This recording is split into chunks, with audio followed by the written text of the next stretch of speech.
Well, America and Corey being in the house together is soon coming to an end, thankfully. And let's talk a little bit about some of their campaigning. America started being on the block by wanting to quit, wanting to give up, wanting to go to the jury house and let Corey play the game, feeling guilty that Corey's in this position, even though Corey did it to himself with his bad gameplay. But America was feeling guilty because, she's the one that went to Blue before the veto was even played to give her information.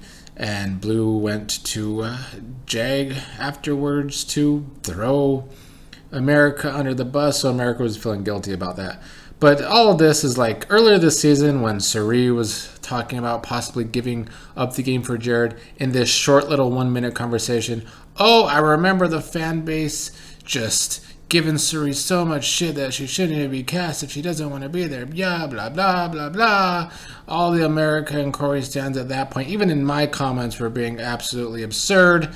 And now when America does it, it's almost like crickets, even though she's wanting to quit the game this late in the game for her little boyfriend or whatever. Just annoying to me.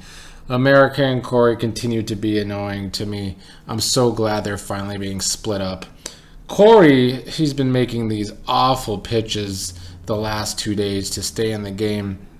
And while I respected him hitting the ground running after being nominated and trying to, stay in this game, the way he's went about it just continues to show how cocky he's been this entire time, and one of the many reasons he's in this predicament in the first place. His delusions still coming through to this very day, his last day in the house or his last night in the house.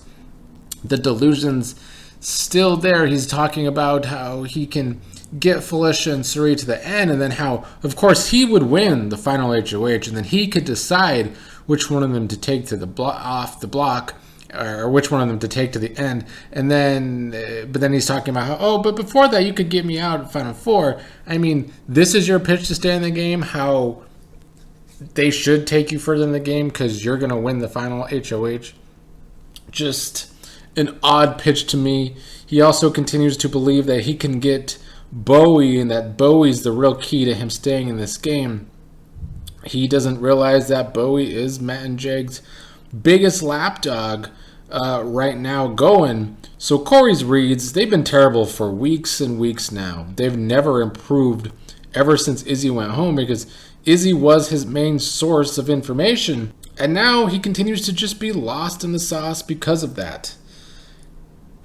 Today he dressed up as that nobody from Big Brother Canada 10 who won the game, who only won Big Brother Canada 10 because of a race war happening within the house that he was able to take advantage of. I know the absolute nerds that watch Rob Has a Podcast want to believe that he's one of the best BB Can winners because he is a fallow nerd, which is something I've talked about all season about why Corey was being overrated, because this archetype, the white nerd, is always overrated, and Corey trying to copy him here today, dressing up like him.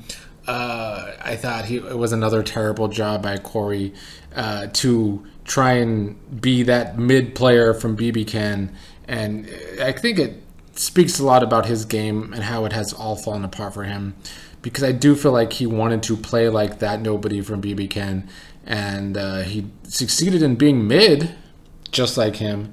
But let's talk about the women real quick. This is going to be a quick video probably, because per usual this season, especially these last few weeks, every time it's kind of an off day, like when you don't have an HOH or you don't have noms to talk about, you don't have veto to talk about, these people flip-flop what they're actually going to do every single day, multiple times a day sometimes, who they're going to go after this next round, and then it just changes every half day. So it's like there's no point in me recapping who everyone might go after.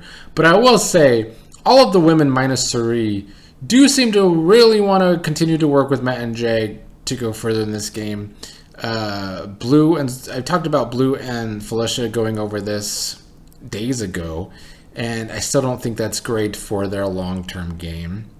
Felicia in general, though, her she sucks so much at the social game. She's so messy about what she giving out too much information.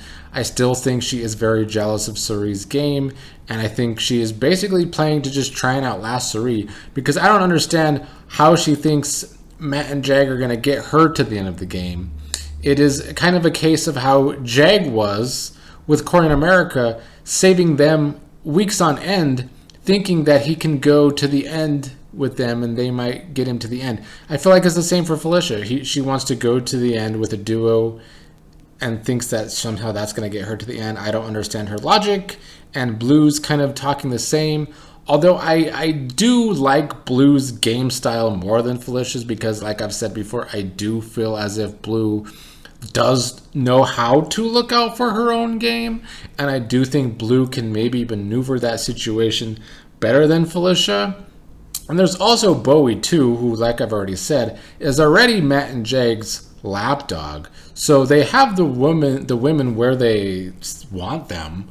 And even America Today tried to squash beef with Jag, and I just don't foresee America ever wanting to work with women in this game, because there's nothing that has proven her to want to work with women in this game. So I think she is another one that will just continue to try and squash the beef with Matt and Jag. I would love for her to prove me wrong, though. I would love for her to win the next HOH and try to actually take out Matt or Jag. But she seems to still have major beef with Blue over both Matt and Jag, and I think she would be okay with Blue going before Matt or Jag. So Matt and Jag looking pretty good going forward, at least for the next week. Suri, I think, is the only one that would want Jag to go one of the next 2 rounds right now. And I don't know how she's supposed to convince these other people that it's best for all of their games, because they're all pretty delusional. I just don't see how she's going to persuade them that Matt and Jag need to be the next target. But per usual, it's going to come down to who wins HOH. I don't like Suri's odds to win HOH. Maybe if Blue wins, maybe Suri can convince Blue to backdoor Jag or something. But I think it's going to be a long shot. Now, Suri also kind of wants Bowie to go next before Jag, and I can't see that happening. Suri continues to be in several different alliances again and juggling them once again, and Bowie's in one of them and then she's not in the other. Felicia's kind of taking her place in the other with Matt and Jag. So I think Suri's going to have to do some maneuvering there. I don't like Bowie crying today again because she's not getting enough attention anymore. She's starting to feel like it's the Izzy situation all over again, where she enters rooms and people stop talking. Maybe it's because nobody actually has ever liked hanging out with her this season, because this entire season until the last week and a half, Bowie's just kind of been there. And this house has been playing every single day, while Bowie just hasn't until recently. So I think that's Bowie's fault, and I think it's always been Bowie's fault the way some of this cast has perceived her this entire season. So her tears are just annoying to me, because she does this to herself, and I don't feel sorry for her. Any ounce of care for me for Bowie's predicament there. Lastly, today Corey went on talking about who would have his jury vote. And if it's not going to be America, it's probably going to either be Matt or Jag. He doesn't seem to respect Suri's game, and I think that can be a problem for Suri if she makes the end, especially with both Corey and Cam in the jury. Although I feel like Cam actually does respect Suri's game. But, the way these players have played, how poorly they've played, it would not be surprising to me if the jury can't even decide who is the best of the worst players. So we'll have to wait and see how the jury actually assesses this season. But don't be surprised if their assessing is just as bad as their gameplay.